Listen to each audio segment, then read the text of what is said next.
Est-ce que vous connaissez les légendes fascinantes sur l'ail des ours? Depuis des siècles, elle est associée à la force, à la magie et même à la protection contre certains esprits malveillants. Aujourd'hui, je vais vous raconter quelques-unes de ses plus belles histoires. La légende des ours. Commençons par celle qui entoure son nom. Allium ursinum, l'ail des ours. Selon une ancienne croyance, les ours, après leur hibernation, recherchent cette plante dès leur réveil. Pourquoi? Parce qu'elle les aide à se purifier, à retrouver leur force et leur vitalité après des mois de sommeil. Imaginez un ours majestueux parcourant la forêt, guidé par l'odeur puissante de cet ail sauvage. Cette plante est donc devenue un symbole de force et de renouveau. C'est pour cela qu'elle porte le nom de cet animal sacré dans tant de cultures. Les croyances celtes et germaniques.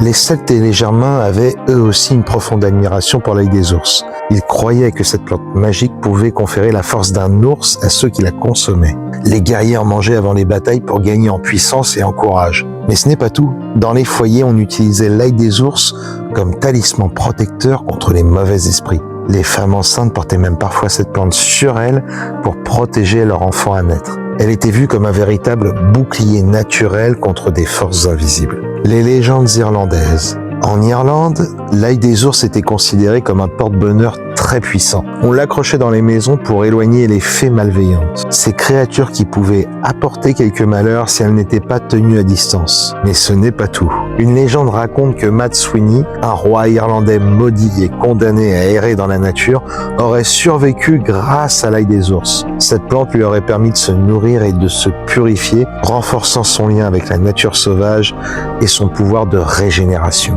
Un symbole du printemps. L'apparition de l'ail des ours au début du printemps était vue comme un signe de renouveau par nos ancêtres. Sa cueillette marquait la fin de l'hiver et le début de la saison fertile. Cette plante était bien plus qu'un aliment, elle représentait la vie qui revient après le froid et le repos.